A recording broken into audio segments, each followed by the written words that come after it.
apa kabar? Rasanya sudah lama tidak berjumpa, tapi kami kembali ya. Yes. Seperti biasa kami akan kembali mengajak Anda untuk mungkin sekarang rebahan. Ya kita sudah rebahan selama 1,5 bulan di rumah. Tapi rebahan yang kali ini beda. Rebahannya bisa nambah ilmu seputar literasi keuangan. Selamat datang di Do It! Gak ada penonton, tenang saja, nggak usah takut. Boleh tepuk tangan sendiri, udah lama nggak ditepukin. Karena kami tetap mengikuti protokol untuk keselamatan dan juga physical distancing. Jadi saya, Tike dan juga Kakak Andalan semua menjaga jarak sesuai dengan anjurannya. Betul, dan gak cuma kita aja kan, sebetulnya banyak juga kantor-kantor yang sudah menerapkan sistem work from home. Sekolah juga sekarang udah sekolah dari rumah gitu, dan semua kegiatan memang sekarang lebih baik dilakukan di rumah aja. Nah ini Bala Do It nih, jangan sampai kita di rumah aja berarti kita jadi nggak produktif. Oh enggak, kita hanya memang lagi switching aja. Betul. Cara kita produktifnya beda, gitu loh. Kayak bintang tamu yang nggak hadir di sini tapi ada di rumahnya juga. Dia ini kayaknya memang ada di rumah tapi ternyata kesibukannya masih tetap ada. Siapakah dia? Kita lihat VT-nya berikut ini.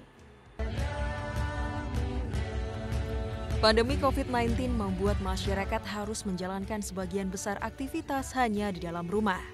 Namun, bukan berarti kita tidak bisa melakukan aktivitas apapun dan bermalas-malasan.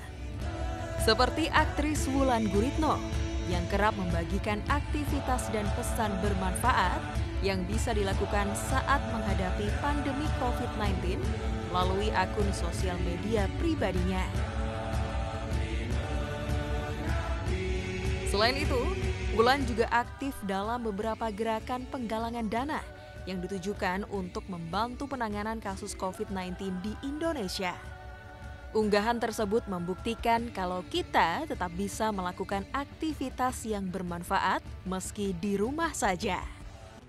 Nah, ada Wulan Guritno, ada di rumahnya, nggak ada sama kita di sini. Iya, ada komunikasinya jadi pakai Skype kita. Wih, langsung aja kita sapa. Hai Bu Wulan. Hai Wulan. Hai. Studio Butike Pak Ronald dan Kakak Andalan. Iya, benar. Nah Wulan, kalau misalnya aku lihat Instagram kamu kan Wulan tuh tetap aktif ya. Meski di rumah tapi kayaknya olahraganya luar biasa. Udah gitu juga ikutan gerakan untuk donasi. Sebenarnya ini dilakukan karena bosan atau apa di rumah? Terapi diri untuk tetap sane, nggak jadi insane.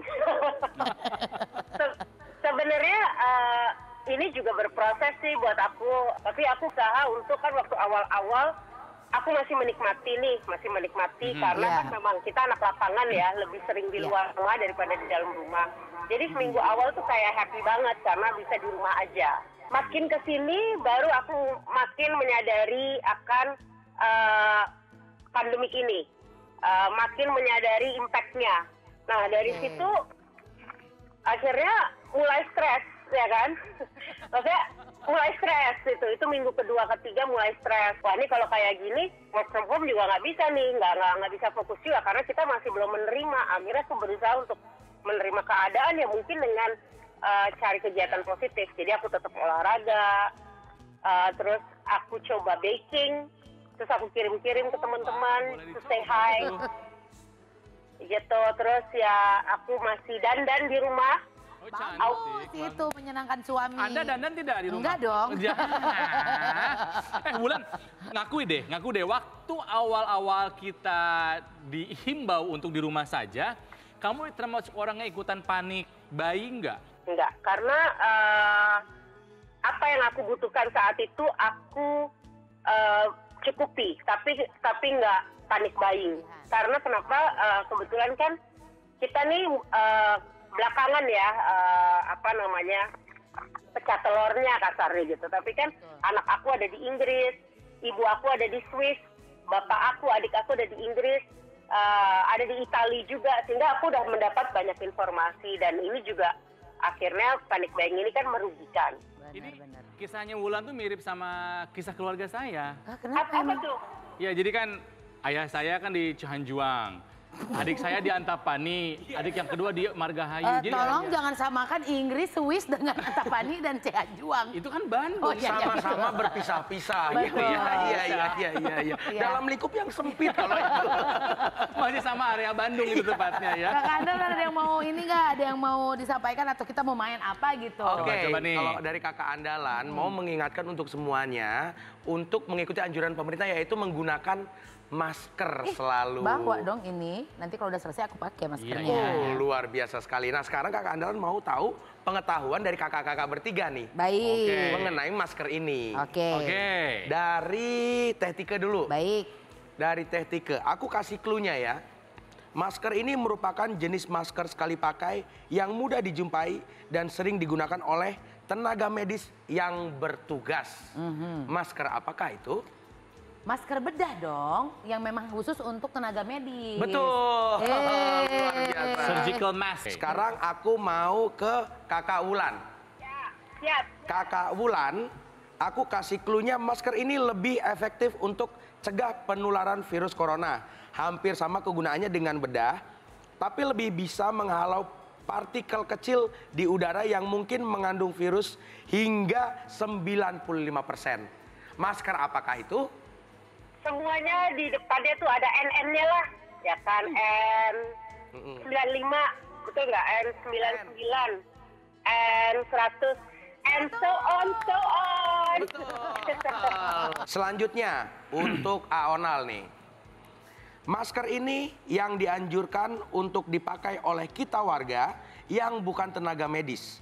Pemakaian masker ini hanya diperbolehkan hingga 4 jam. Setelah itu harus dicuci dengan sabun. Masker apakah ini? Masker kain dong. Iya, betul Nah, sekali. ini harus diingatkan nih kakak andalan. Jadi masker kain juga hanya boleh 4 jam. Habis itu Iya. dicuci pakai sabun. Jangan tiap hari itu terus ya. Betul, dan juga sekarang udah banyak yang kreatif, bikin motifnya. Ada yang motif batik, ada yang logo perusahaan, ada Iya. yang logo band kesukaan. Iya, iya, Bagus, betul iya, sekali.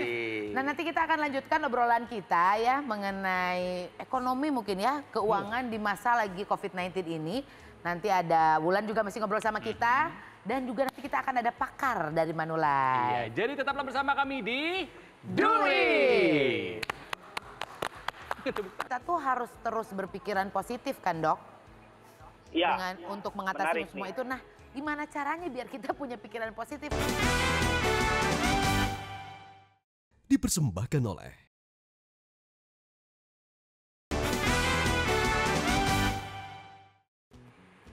Kembali lagi kita di Duli. Jadi pemirsa, meskipun kami memang syuting di studio, tapi kami memberlakukan protokol keselamatan. Betul. Ya, selama wabah COVID-19 ini, jadi kami masih menjaga physical distancing dan juga seminimal mungkin jumlah orang yang berada bersama kami di studio. Bahkan narasumber pun kami hubungi semuanya via Skype. Nah, Ya. kan tadi udah ngobrol sama Wulan. Kita lanjutkan ngobrolnya lagi ya. Iya. Nih, tadi sempat disinggung kan sama Wulan bahwa di minggu kedua, minggu ketiga tuh ada mulai tuh stres Mulai dan stres, segala iya. macam. Tapi memang menurut penelitian juga kalau COVID-19 ini bisa memberikan efek psikologis jangka panjang. Iya, iya. Ini menurut Fakultas Psikologi Universitas Yale, Amerika Serikat. Kalau Wulan sempat stres kayak gimana sih? Waktu di minggu kedua, minggu ketiga, karena abis itu kita kayaknya udah lewat stresnya Udah mulai ya. nerima. Iya, Jadi, Karena ya minggu kedua ketiga itu kan kita mulai menyadari akan ini semua, mulai menyadari buat dunia, menyadari buat diri, bagaimana pekerjaan-pekerjaan kita ke depan. Tapi kemudian di minggu keempat dan kelima, ini masuk minggu keenam, berarti ya kita di rumah aja, mulai menerima. Caranya mulai menerima aku sih, ya itu dia, banyak baca atau melakukan hal-hal yang kita mendapat informasi yang positif gitu. Memang sesekali aku cari informasi akan virus tersebut, akan keadaan. Sekarang kita tuh udah di posisi bagaimana sih keadaannya gitu. Tapi kemudian ya itu tadi, aku mulai menerima sehingga akhirnya kreativitas dan ide-ide baru keluar.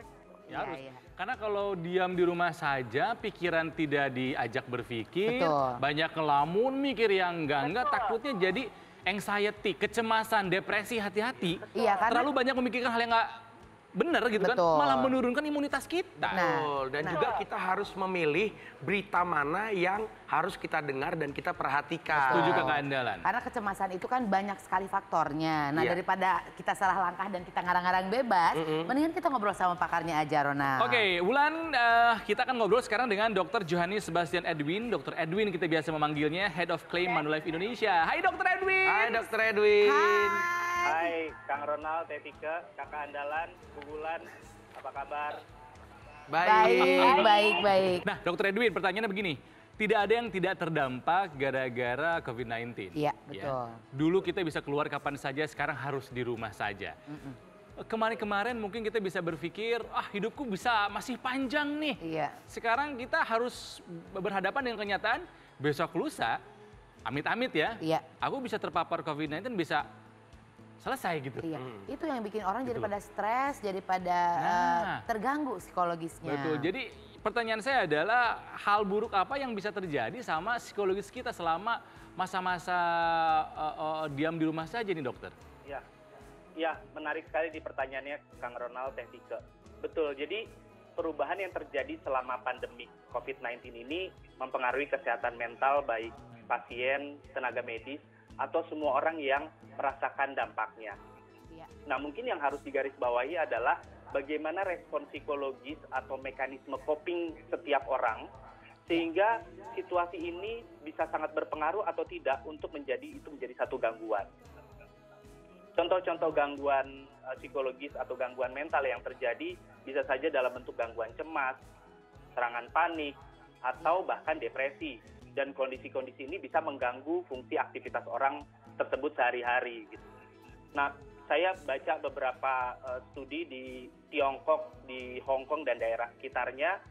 Selama situasi pandemi COVID-19 memang terjadi peningkatan kasus-kasus gangguan psikologis.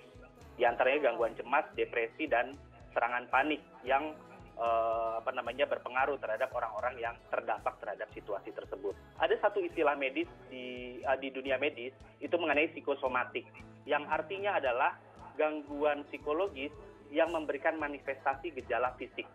Contohnya misalnya menjadi sakit atau gangguan pencernaan atau di lambung dan sebagainya gitu.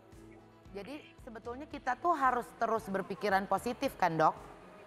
Iya. Untuk mengatasi menarik semua nih. itu. Nah, gimana caranya biar kita punya pikiran positif? Ada banyak hal yang bisa kita lakukan untuk terhindar dari situasi tersebut. Yang pertama, paling penting menjaga kesehatan dan kebugaran tubuh kita sendiri. Itu yang paling penting. Wulan udah melakukannya. Kita belum. Kemudian lakukan atau jalankan protokol kesehatan pribadi seperti mencuci tangan yang benar, menggunakan masker secara benar jika harus keluar rumah.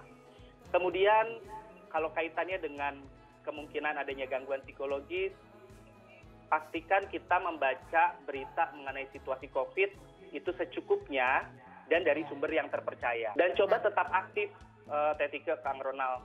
Jangan kita di rumah terus kita juga nggak melakukan apapun, kita tetap aktif, melakukan kegiatan-kegiatan bermanfaat, seperti membaca buku, mungkin yang suka berkebun ya berkebun, memasak, bermain, atau berinteraksi dengan keluarga. Sebenarnya kalau apa yang diucapkan oleh dokter semua sudah dilakukan sama Wulan, sama kita aja yang belum. Ya.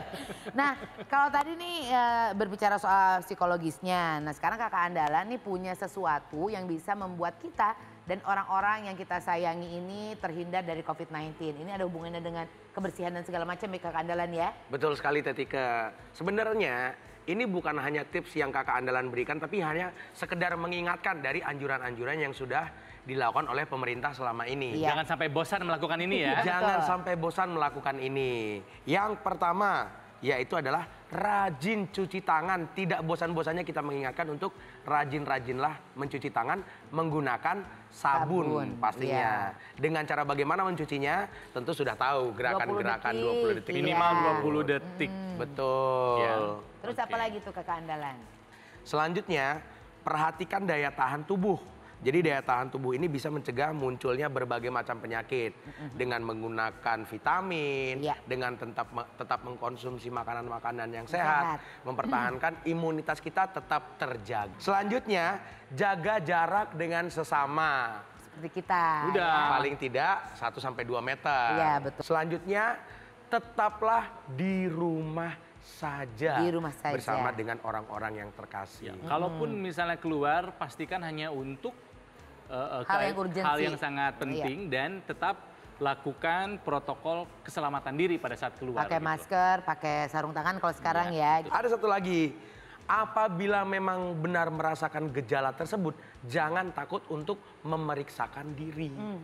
Jangan menganggap enteng atau menganggap remeh gitu ya. segalanya Betul, gitu. betul. Nah itu mungkin tips-tipsnya yang diingatkan kembali Betul. karena memang sudah sering ya ini di TV juga ada, di Iya. radio juga kita sering juga Ya, di siaran sosial seperti media itu juga. ya.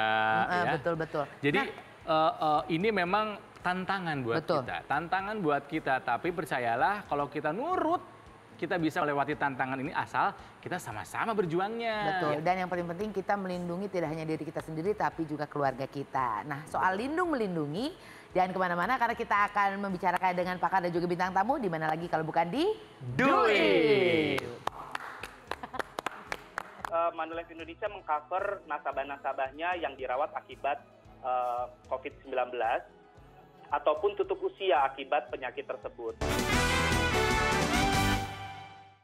Dipersembahkan oleh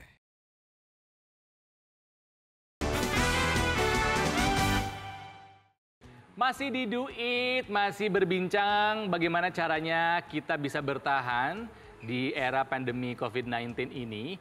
Sehat jiwa dan raga itu harus, sehat finansial juga jangan sampai lupa. Iya, makanya hari ini bersama kita juga sudah ada, masih ada, bukan sudah ada ya. Masih ada Wulan dan juga Dr. Edwin dan kita sekarang mungkin membicarakannya lebih meningkat lagi nah soal perlindungan diri. Betul. Gitu kan? Jadi WHO mengumumkan kalau wabah virus corona ini kan sudah menjadi pandemik global. Iya. Tidak ada negara yang tidak terdampak gitu kan Betul. ya. Jumlah infeksinya sudah mencapai 121 negara. Iya. Bayangkan, termasuk Indonesia. Nah, Dr. Edwin, asuransi kesehatan mengcover COVID-19 ini nggak sih? Ya, ini pertanyaan yang bagus, Kang Ronald. Saat ini sejumlah perusahaan asuransi sudah merumuskan penetapan perlindungan terhadap situasi pandemik ini. Jadi kalau saya lihat memang kalau dari banyak asuransi di Indonesia itu tergantung dari kebijakan masing-masing perusahaan asuransi. Kalau saya ambil contoh misalnya di tempat saya bekerja di Manulife Indonesia, apabila terjadi tutup usia akibat COVID-19, maka Manulife Indonesia memberikan santunan 100 juta rupiah kepada ahli warisnya atau beneficiary-nya. Dan contoh-contoh yang lain misalnya kalau di Manulife Indonesia juga asuransi kesehatan juga mengcover apabila nasabah-nasabah Manulife Indonesia dirawat akibat terinfeksi virus corona tersebut. Mungkin Wulan ada yang mau ditanyakan sama Dr. Edwin? Oke, mungkin ada sih satu pertanyaan dari aku untuk lebih jelas lagi. Karena kan sekarang masanya berbeda nih karena pandemi ini seperti tadi dokter juga bilang kan ada kebijakan karena COVID-19 ini. Nah kalau misalnya aku punyanya asuransi jiwa, apakah itu mengcover juga untuk proses ini kesehatan di COVID-19 ini gitu? Ya, Apa berbeda? Ya jiwa kesehatan harus punya asuransi yang berbeda lagi gitu. Ya, menarik nih, Bu Wulan. Jadi yang paling penting pertama adalah pelajari polis asuransi Bu Wulan dulu. Oke. Seperti apa ketentuan polisnya, berbicara seperti apa, klausul-klausulnya seperti apa, kemudian cek ke website perusahaan asuransi tersebut. Kalau seperti di Manulife Indonesia, ada beberapa produk yang sudah disesuaikan dengan perlindungan akan pandemi ini. Kalau Oke. ngobrol sama Dr. Edwin memang selalu diingatkan coba dibaca lagi. Iya. Ya, Polisnya. polisnya seperti apa karena biar kita juga tidak terjebak sesuatu ya Dr. Ya, Edwin karena ya. biasanya kan udah tanda tangan masuk lemari aja sama Lupa. map-mapnya nggak tahu Bener, tuh nggak pernah bener. dibaca tuh. Iya. Nah sejauh ini asuransi kesehatan Manulife kan sudah mengcover penyakit corona ya Pak ya. Sudah sejauh apa nih Dr. Edwin? Oke, ya. Jadi betul sekali Manulife Indonesia mengcover nasabah-nasabahnya yang dirawat akibat COVID-19 ataupun tutup usia akibat penyakit tersebut. Data hingga per 13 April 2020 kemarin, Manulife Indonesia sudah membayarkan klaim terkait COVID-19 itu sekitar 1,6 miliar. dan prosesnya pun cepat, dilakukan kurang dari 5 hari, dana sudah diterima di rekening nasabah. Nah, ini merupakan wujud komitmen dari Manulife Indonesia. Bahkan kita juga memberikan beberapa ekstra perlindungan seperti dapat melakukan klaim tanpa adanya masa tunggu.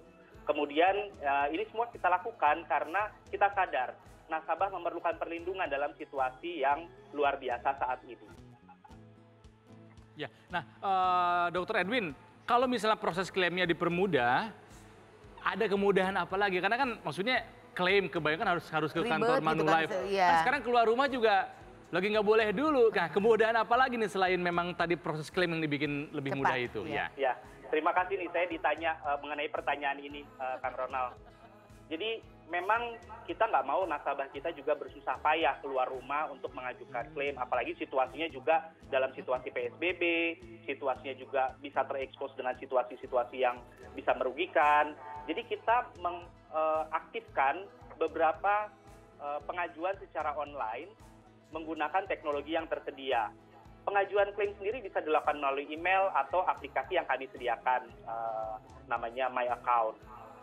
Kemudian ada juga untuk nasabah-nasabah yang ingin mengajukan polis asuransi jiwa, ingin menjadi nasabah kami, proses-prosesnya pun juga kita permudah, kita berikan aturan yang fleksibel. Misalnya aturan untuk medical check up pribadi, misalnya kita bisa gunakan dalam kurun waktu 6 bulan ke belakang. Sekarang kita perpanjang menjadi 12 bulan, masih bisa kita gunakan untuk dilakukan analisa. Pengajuan-pengajuan klaim pun yang semula 30 hari, sekarang kita perpanjang menjadi 120 hari. Nah, ini adalah hal-hal yang kita berikan sebagai bentuk komitmen Manulife kepada nasabah-nasabah Manulife Indonesia. Saya mau tanya nih Dr. Edwin, kan katanya kalau kita terkena kita butuh APD untuk alat perlindungan diri gitu. Iya, ini biasanya jadi gini, satu pasien itu dokter yang menangani atau susnya itu kan pakai APD, nah itu tuh harus ganti. Iya. Gitu, karena Dari pasien. Iya, betul. Nah itu kan masa dibebankan ke kita, kalau itu ditanggung juga sama gimana perhitungannya? Apakah ada asuransi yang menanggung kalau seperti itu, dokter? Kabar baiknya adalah Manulife menanggung biaya yang dikeluarkan untuk APD yang digunakan oleh tenaga medis. Betul. Jadi kami mengcover dalam bentuk biaya yang masuk kategori sebagai hospital expense. Nah, kita memang punya kewajiban nih sekarang untuk melawan virus corona. Dan sebetulnya apabila kita paham mengenai virus ini, insya Allah sih sebetulnya bisa terhindar semuanya ya Nal ya. Ya betul, dan yang paling penting sekarang sudah terbuka kan manfaat dari memiliki asuransi. Betul. Ini namanya resiko hidup, kita nggak pernah tahu kapan datangnya ke kita, amit-amit. Tapi kan lebih baik kalau kita punya proteksi buat diri kita, buat juga orang-orang tersayang. Biar kita Betul jadi sekali. andalan tentunya ya Gimana, Kak ya. Anda? Betul sekali. Nah kakak Anan ini juga mau berpikir, perhatikan klausul-klausul yang ada di dalam asuransi kita. Iya, Itu betul. sangat penting, jangan seperti yang tadi Kang Ronald bilang langsung masuk. Ambil lagi dari lemari. Mulai baca-baca lagi. Baca-baca, apakah ada yang seperti Dr. Edwin tadi katakan. Iya, Wulan terima kasih, Dr. Edwin terima kasih. Selamat menikmati liburan tiap hari. Terima kasih Kakak Wulan, Dr. Edwin. Ya, jadi pemirsa, kami memang melakukan syuting di studio, tapi kami melakukan protokol physical distancing. Jadi doakan kami sehat, karena seperti kami pun ingin Anda selalu sehat ya. Pastinya. Jadi terima kasih juga buat Wulan, juga buat Dr. Edwin, dan buat Anda yang punya pertanyaan seputar dunia keuangan, silahkan ditanyakan lewat akun sosial media kami @duit_metro_tv. Iya, kita ketemu lagi minggu depan. Salam sehat. Loh. Tetap sehat-sehat ya. Ya, stay home, stay healthy, stay safe. Bye-bye.